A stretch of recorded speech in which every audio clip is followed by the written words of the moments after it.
If you like stories of overcoming, this one is going to blow your mind. Patricia Ortega grew up with a mother who suffers from schizophrenia. She went through unbelievable challenges due to the trauma from the mental health.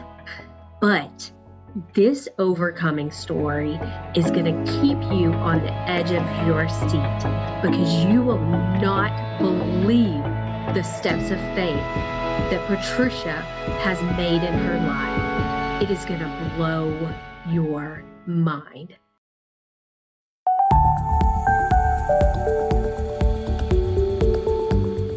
Hey friends, welcome to the Mindset School podcast with Peggy Easterling, where we learn to smile authentically from the inside out.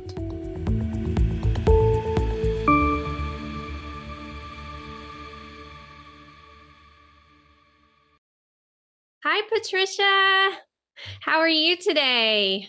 I'm doing good. How's it going? It's going wonderful. I am so glad that you're here with me today. And I have been looking forward to this time with you so much. Hey, y'all. It's so good to be here with you. It is so good to be here with you. Peggy's amazing. You already know that. But sharing a little bit about myself, where do you even start? A man and a woman once met. No, I'm just kidding. No, really, the crux of my story is just around having this difficult childhood and finding my way to being scrappy and surviving, and then moving from that space to a space of really thriving in my career, in my life, in my marriage, and just figuring out how we do that, how we go from a place of survival and trauma or whatever the case might be. We all have gone through something. It could be really intense, or it can be just a hurt or a pain from when we're young. But how do we let that go to a point that it doesn't define us? And that's really how I base everything. And I am a career coach, and I do have a career coaching academy. And so sometimes people are like, wait, life coaching or career coaching?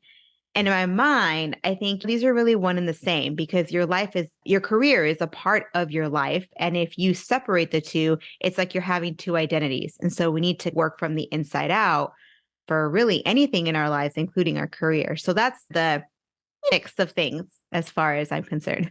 Oh, that is so good. Where were you when I was in the corporate space a while back? Oh, that's so good. So tell me a little bit about that childhood that you speak with. Do you mind sharing with us today? Yeah, absolutely. Yeah. We all have our stuff. We all have, because we live in a fallen world, we all have our stuff. And so my stuff, and if you're listening right now and you have a mother or a father or a relative with a mental illness, the chaos that may ensue. And that was my life. And so my mom suffers from schizophrenia, and she has since my earliest memory is I was 4 years old. So I don't know my mom without this mental illness. I don't really know who she is. And so her mental illness, because it's schizophrenia, you see and you hear things that aren't there. You're kind of in this other reality. And I became the focus of her non-reality of the images and stuff. And so there was to keep this not incredibly graphic, she believed that things happened between my father and I that never happened. But she would provide an incredible amount of detail trying to convince me that such things have happened. And when I was 4, 5, 6, 7, and so she would actually take me to the doctor to be checked for said events, which never happened. And at one point, the doctor was like, lady, you've got to stop doing this to your daughter. This is so traumatizing. And it was, that's the tip of the iceberg. That's the outside of it. But on the inside at home, there was physical, mental, sexual abuse, every kind of abuse you can think of, as she tried to save me and make me tell that this really happened. And it was just this crazy thing. She'd lock me in the room and I couldn't leave. She would sleep against the door. So I couldn't leave the room, because if I left the room, who knows what would happen, just weird things. And so I grew up with a very odd sense of reality. So growing up, if we went to the grocery store, I just looked at the floor, because if I looked and there was some guy, a friend at school, a classmate, somebody random I don't even know, if they even so much as looked at me, all of a sudden something happened. you did this, you did this. Like I was just this like horrible person. And so I just learned like, don't make eye contact with anybody. Don't talk to anybody, like little things like that. And like when I would tell her, she would ask me, did you do this? And I'd be like, no. And she'd be like, yes, you did. And so I learned to lie. I learned that a lie is truth and truth is a lie. And so when I would lie, she'd be like, okay, weirdest thing. Like I'd be this perfect student or this perfect child and I would get beaten and torn down and all this or whatever. And then I was like, well, fine, I'm going to smoke. I'm going to do this. I'm going to run away, whatever. I started doing all these crazy things and she kind of backed off. And so I was like, this is me right here.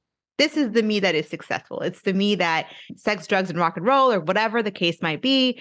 And so anyway, like that's kind of how I grew up. So my childhood was really sad. My teenage years were really angry. My 20s were, I don't want to live like this anymore. Like I want to figure this out. And so my 20s were when I got my education. I was like struggling to figure out how to do things the quote unquote right way, whether it's how to clean my room. Like it's that simple. To wake up on time. Girlfriend, I still struggle with that.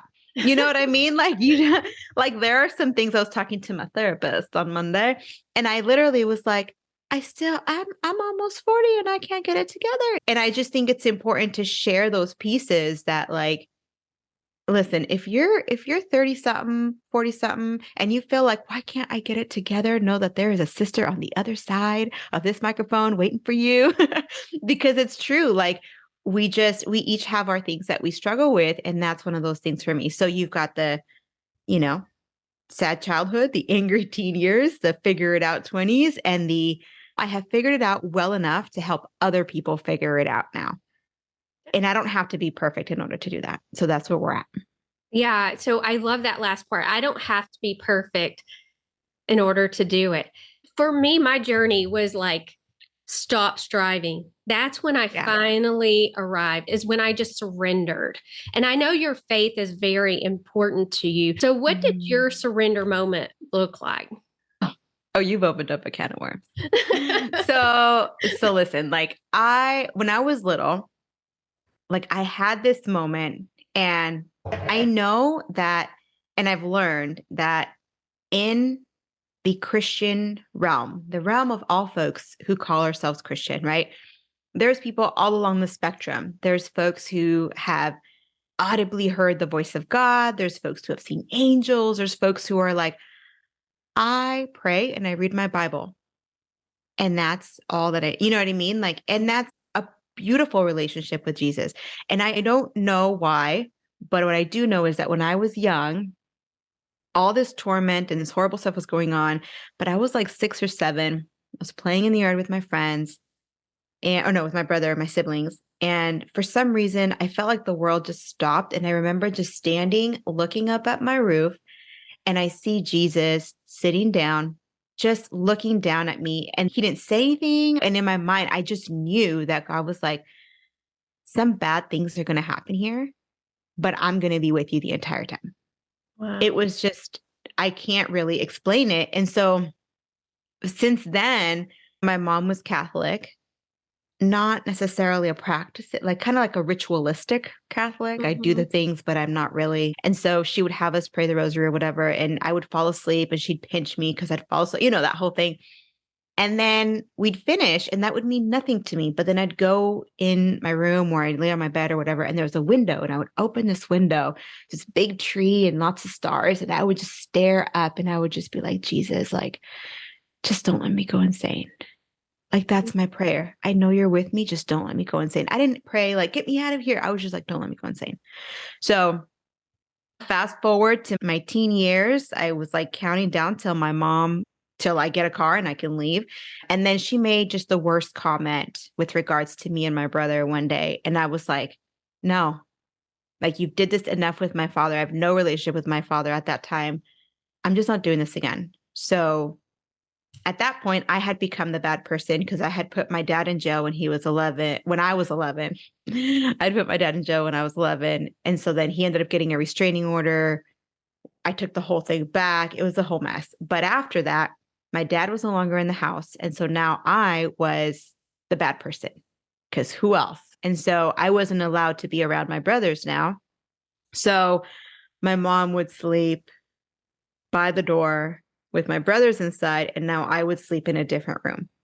And so that night I was like, praise God that she sees me as the monster, because now I am not locked in the room with her that she's quote unquote trying to protect. And so I packed my little pillowcase with the clothes, threw it in the car that I had just gotten, and I had a permit. I didn't have license.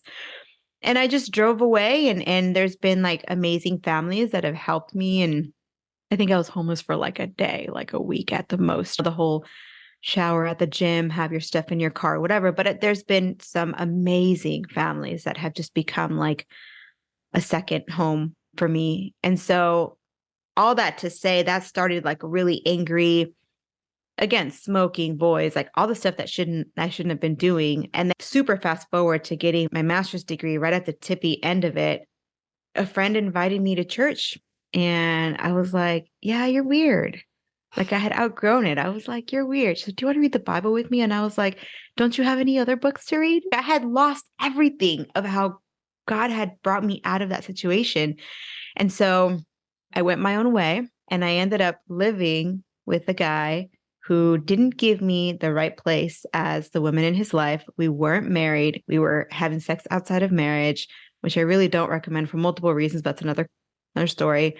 Smoked weed, went to the club every weekend, and I would just stay home and cry, like, why are you leaving me? Blah, blah, blah. It was just bad all around. And then finally my friend asked me again, like, do you want to read the Bible? And I just felt like I had nothing at that point. I was like, I've done everything that I wanted to do and I've come up with nothing. And so I'm like, fine. What else do I have to do on a Saturday night or a Saturday morning, whatever? Anyway, so all that started, I ended up getting baptized through her church. And that just started a whole piece where I got to the point one day where I was like, God, I've messed up my life so bad. I don't know how I got here. I thought I was smart. I don't know how I got here. And I just like physically took my hands and I was just like, here, you can have my boyfriend. You can have my money. You can have my job. You can have, just do whatever you want with it, because I can't. And I was crying the whole time, and I just almost audibly, but I've never heard Jesus audibly, but I just felt in my spirit, like, enough. And I'm like, what? I just felt this authority of God saying, I'm done with you suffering at your own hand. And I'm going to take over now. And if you're willing to follow me, I'm going to lead you. And I didn't know what he was leading me into, but it's been the best life. Wow. I can't explain it. And I'm not like a magic person, but I always think of it as you're getting on the magic carpet ride, because I don't know where, but I just know God's the driver and I don't need anything else. Wow.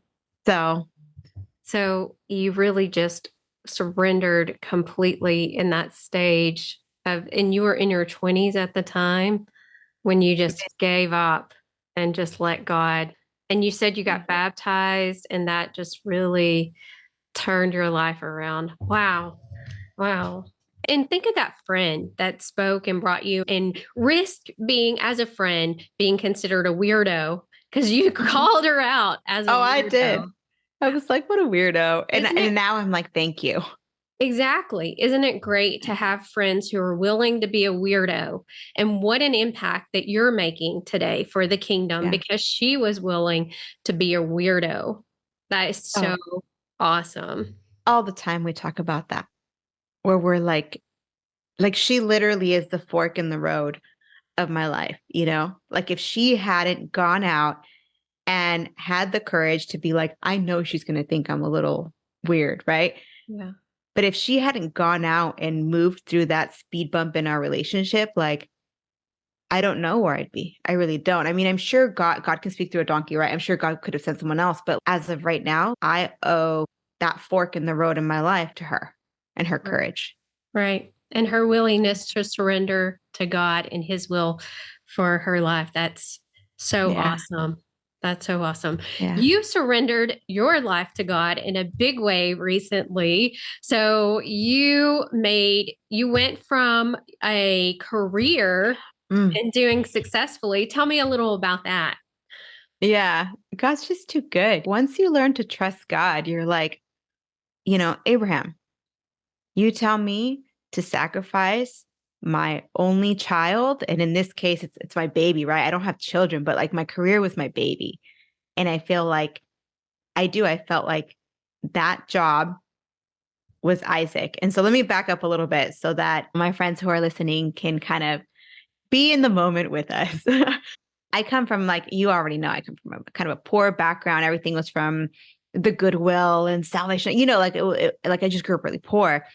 And so I had this really crazy interview. It's a whole long story. We're not going to go too far into that, but I had this interview. I ended up crying at the interview. It was horrible. And I just remember thinking, I've got to figure this out. Like, I can't just work at McDonald's my whole life. I have to figure out how to move up in my career. So I figured, like, got a master's degree in counseling, worked through a lot of my stuff and all of that, right? And so the first job I get is a career counselor. And then from there, I get a retention coordinator position. These are like $30K, $40K a year jobs, right? Not a bad living, but literally I was single, all of that. And the first time God asked me to tithe, he was like, I need you to tithe. And I was like, well, I can't. It's either tithe or my car payment.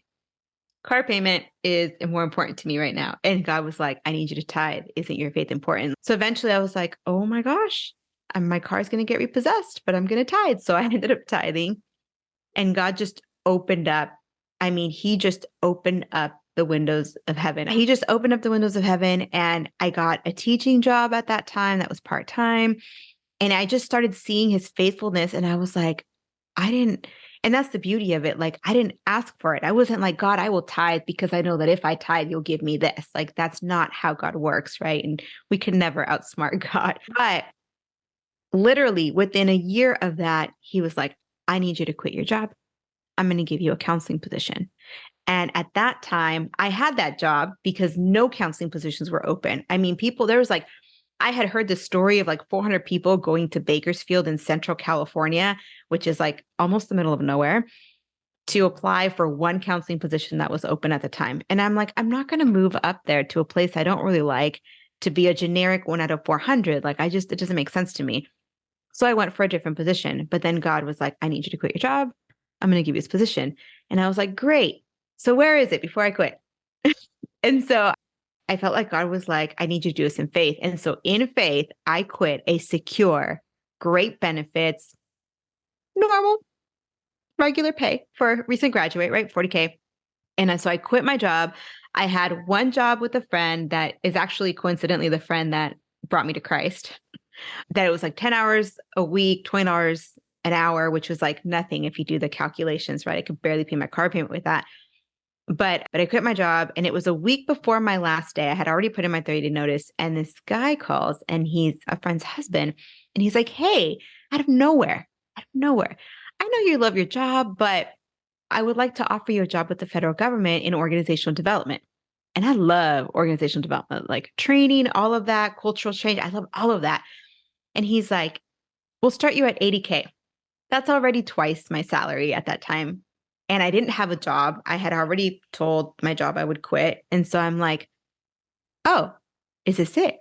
And I immediately feel like this is not it. I told you I would give you a counseling position. This is a distraction.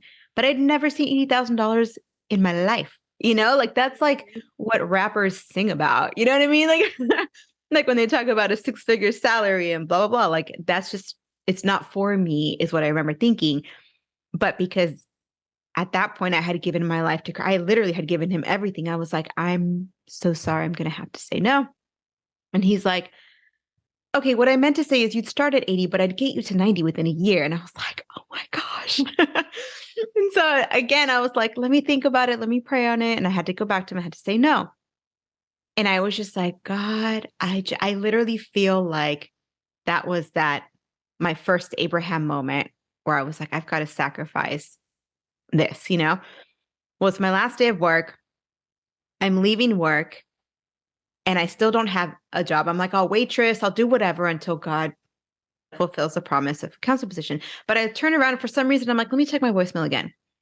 There happened to be a voicemail. I check it and it's from my dream campus and an amazing mentor who out of nowhere, 3 years after my internship says, hey, Patricia, I know you love your job. I know you would never leave your job, because he had no idea. I know you would never leave your job, but we're just wondering if you might be able to move around your schedule and work for us for like a day to 3 days if you're willing to do it at, I think it was like $65 an hour or something. Now, when you calculate that, that alone is more than the pay I was making full time. And so I was like, are you kidding me? So I ended up working for them. Fast forward less than a year, because you're supposed to do freeway flying for 2 years, but I got hired in as full-time temporary within 6 months. And then I became a tenure track faculty member. And so I've been working that position, and it is over six figures. It's like 1.5 six figures, which is like an abundant blessing, all to the glory of God, that this little, like, I always say like, oh, this little Mexican girl, because sometimes I feel that way. Sometimes on the inside, I feel that way, even though I'm like put so much effort into presenting otherwise, right? Like sometimes we feel that way. And in that moment, I was like, all to the glory of God, that after all I've been through, after everywhere I came from, everything that's happened, like he would give me this. And so when he called me out of counseling and he said, okay, now I want you to start a business in coaching and help other people to like walk in their identity, to walk in their, I don't want to say like their power, but like to recognize their skill sets, their impact, and to be able to have the confidence to speak about themselves, to market themselves, to communicate and be articulate as they go into their interviews there, as they put together their resume, as they network and just interact with colleagues, like to own their space in the marketplace. Like that's what he's called me out. And so I didn't know, I'm not an entrepreneur. Like I didn't know how to do this, but if God calls you out, he's going to provide. And so as long as you do things in wisdom and with wise counsel, God's going to take care of it. And that's what he's done. So I did. I quit my 6-figure job back in June. And my husband's fully supportive. Praise the Lord for a good man. And that's what we're doing now. We're doing a career coaching business. That's awesome. Wow. That takes amazing faith. I mean, to leave a 40K job a year takes faith. It does, to just hand that over. But when you come from nothing and you're making 6 figures, and to just set that all aside, that takes so much faith in God.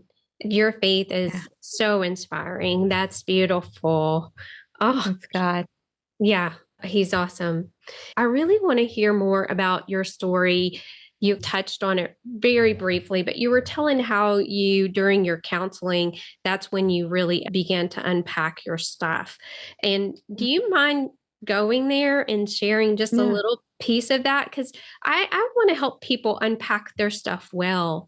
And what was your process to kind of unpack that and began to walk in the fullness of the confidence of who you are today? What got you beyond that past into the Patricia we know and love today?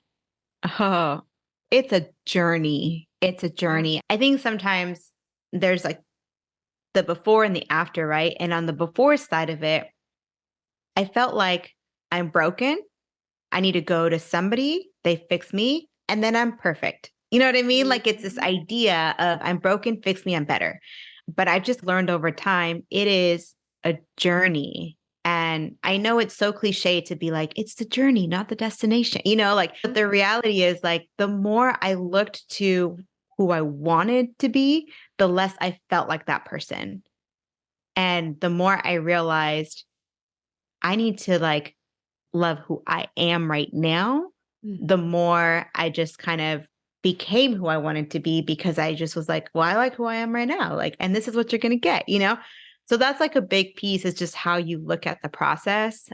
And I think the other part, one thing that God showed me is like a lot of our issues come from a source. That source is like trauma or an event, a hurt, right? But then how it's expressed in our daily life is very different. And I feel like for me, it's this thing of this is where God created us to be. It's like a humble frame of mind. We're humble. I'm just as bright of a light as you are. There's a beauty that you have that I can't imitate, and vice versa. And that's the same with all of God's children. And that's where we're supposed to be. But almost none of us are here because some of us feel insecure. And so for me, when I was insecure, there's this line of where God's like, this is where I want you to be. This is where I created you to be. And I'm like feeling like I'm down here. Like, I don't know if you could see it, but I'm feeling down here. But because I'm feeling less than, I don't want to be here. I want to be up here. And so that's when I become prideful. So a lot of times we think, oh, I'm insecure. I can't be prideful.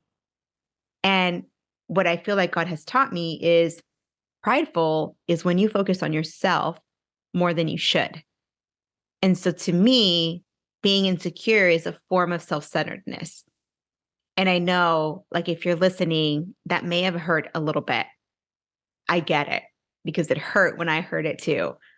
But it's this sense of like, I was so focused on myself and how I'm broken and I'm this and poor me and that I couldn't even open my eyes to see the beauty of every single person around me. And like how, like, Peggy, you're really bright. Even when you talk about serious issues, like you're a very bright person. And you have this like when you talk, I noticed, I was telling my husband, like when Peggy talks, she'll like pause and then she'll share a thought and then she'll pause, let it sink in for you and for her. And then she'll, you know what I mean? And so like, I just think everyone has their thing like that. I don't know if the word is like je ne sais quoi, like, when you hear it in French or whatever, like that X factor, that something that like moves another person emotionally or in their motivation or whatever. And I feel like for so long, I was so focused on how I wasn't enough that I didn't realize like the beauty that was around me. And there was a moment in a book, I forget the book's name, to be honest.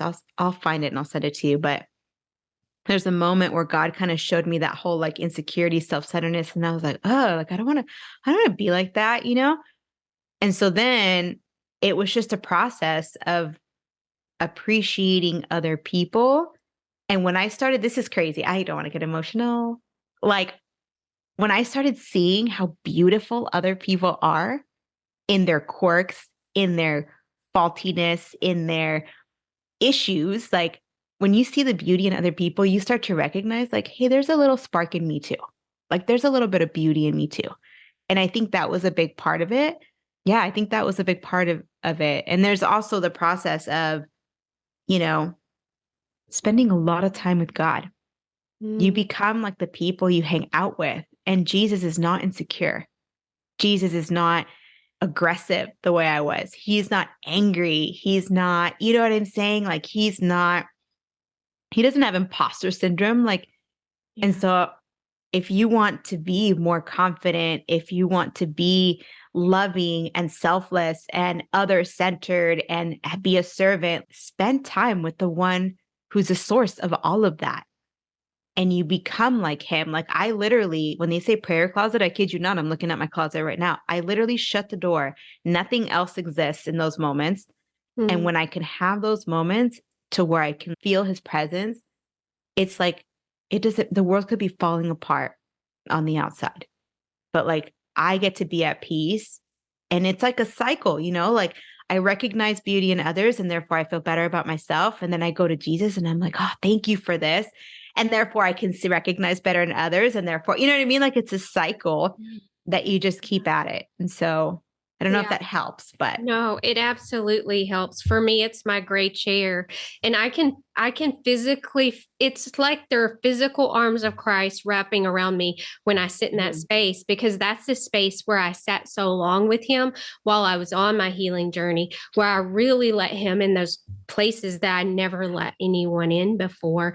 And my chair's right over here, and I can look at that chair and it's physical. It has nothing to do really other than that's the place and that's the space where I sat still. And whatever that space and place for anyone is, maybe it's while you're driving in your car and you turn off the radio and you let there be that silence in that space. But whatever it is, we can all get to that space of healing if we'll just allow space for Christ in our lives. It's amazing the things that he can do to just transform and heal in those places. I love that. So tell me, what did your healing journey and how were you able to offer compassion and love to your mom on her own journey that she walks in life? Because I hear so much compassion and love that you have toward her. And you had a hurtful past. What did that look like for you? And I know this is sensitive, so thank you so much for sharing, Yeah. because it may help one of my people today. Oh, of course. That's a really difficult question I've spent my whole life figuring out how to answer. And the question that has always come up in my head month after month after month after month, especially after becoming a Christian, because the honest answer, and I'm going to share the ugly with you because we can't get to the good side without being in the ugly first. There were times where I would wish my mother dead. There were times where I would imagine the horrible ways that she might go. And it's just sad, like it's sad that I was in that space. It's sad that there was so much hurt. It's sad that she doesn't have control over what she believes is real or not real, And so it was just sad all around. Like she hurt me, I would try to hurt her. And then it would just become this like really bad cycle. But one of the things, like once I became a Christian, there's all these programs to forgive and all this. And at first I know the feeling. If you're listening and you're like, but I can't forgive this person, I could never forgive them. I know what that feels like, because I was like, I don't understand. I don't understand the meaning of the word forgiveness. Like, I don't get it, And there was a couple different phases for me. And I think it's different for everybody. It's important to acknowledge that if your process doesn't look like this, that's okay, because you're unique just the way I'm unique, But for me, the first thing was like, I don't even understand what forgiveness is, because I was never offered forgiveness or grace growing up. I just wasn't. And so I was like, I don't know what you're talking about. All I know is revenge. All I know is you get back. All I know is you hurt back or whatever. And so it took me a while to even grasp what that meant.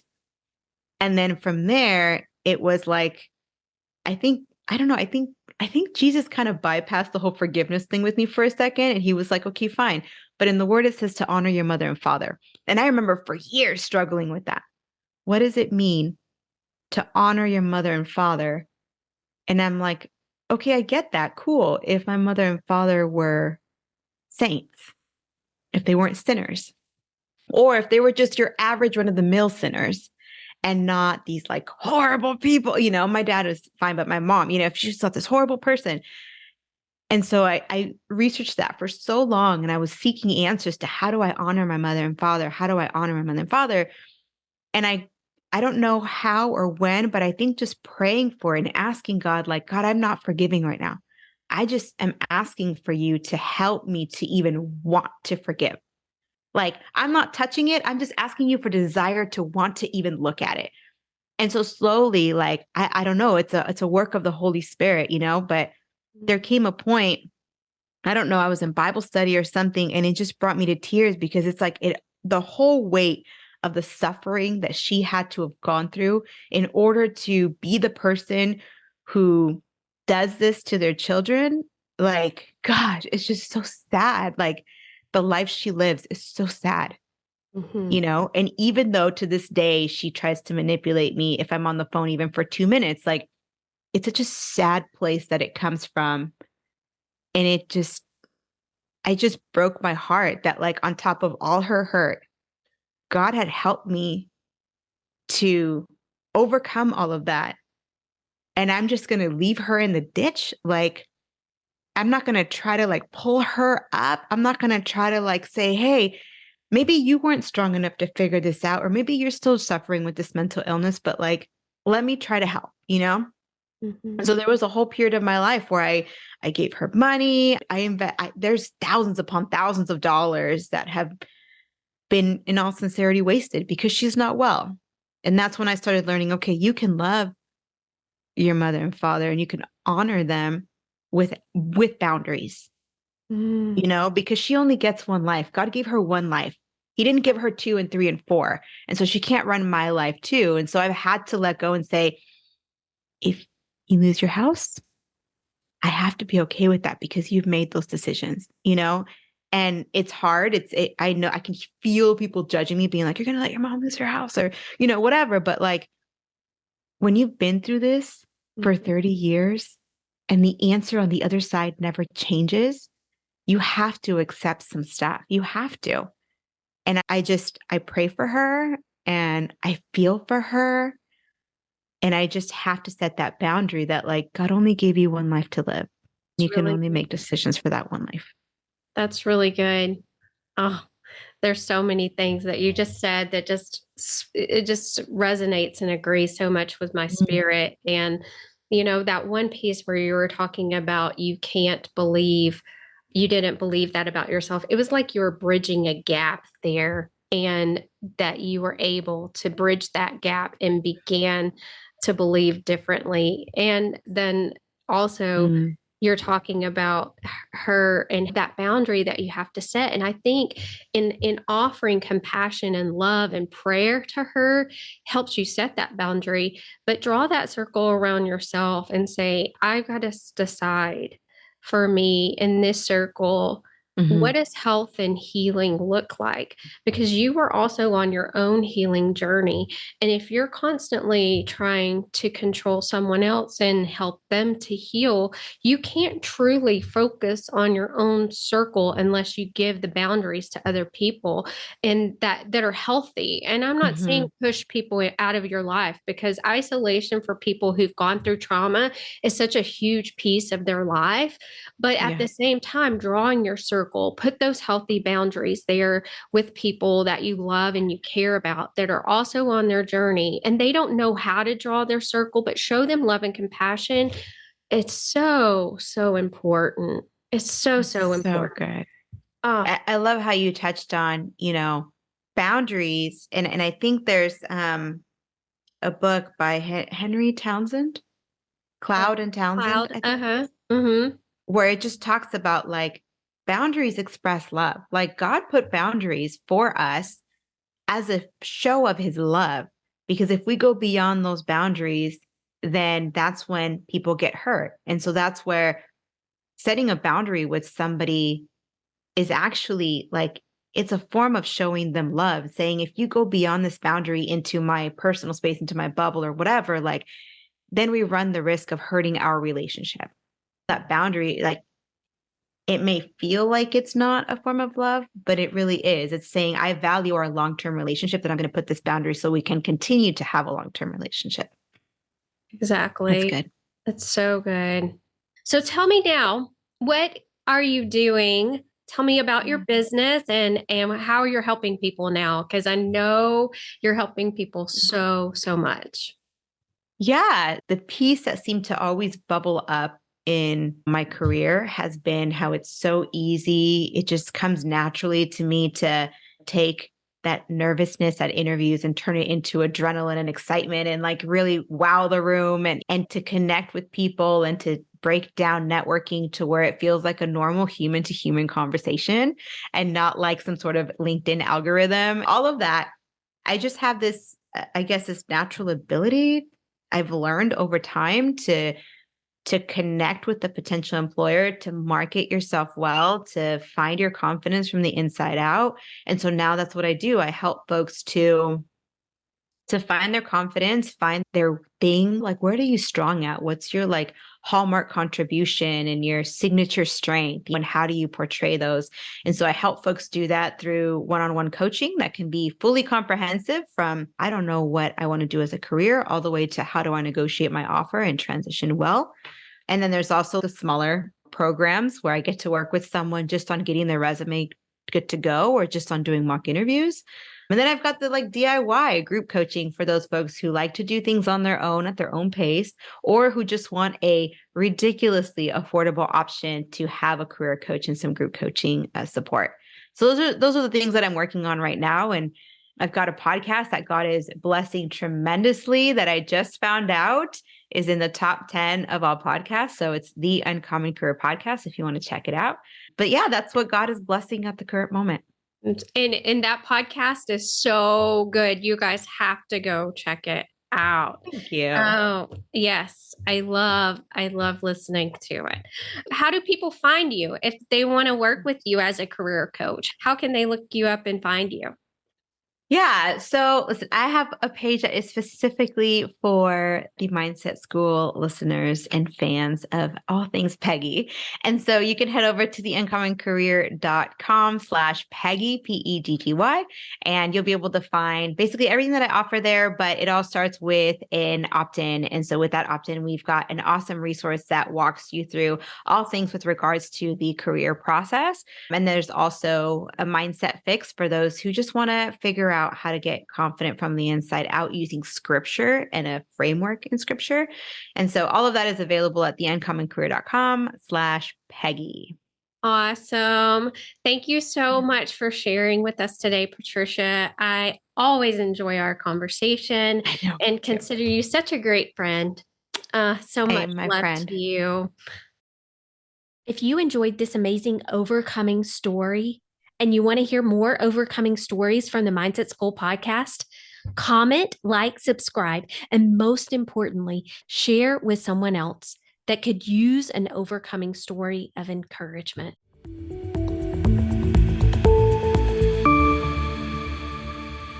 Hey, friends.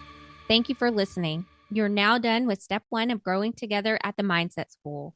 Head over to themindsetschool.net and grab my free download where I share 5 tips when you can't hold it together anymore and continue your journey to smiling authentically from the inside out.